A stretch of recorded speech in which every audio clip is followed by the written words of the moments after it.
旧历7月普渡期间，台南新港3月新天地，除了准备各种贡品之外，还佫有纸厝要予好兄弟。也毋过祭拜结束了后，煞因为勤劳伤细用，竟然直接甲纸厝打好烂佫烧，规个过程予其他路过民众翕下传上网络，引发热烈讨论。我感觉好像不大恰当嘛，这样的东西。到那另外一个世界也是一样，不要有什么缺失嘛。亲像是安平灵祭殿上出名的古白祭，一条白布收落来，才无主孤魂，两边准备男童女小会当洗身躯换衫。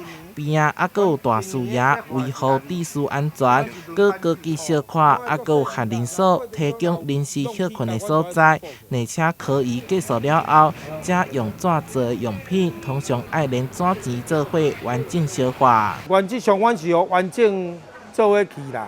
若是拄啊有无细哩用破去，阮爱搁随甲补起来，算互规个完整去。伊若有啥物？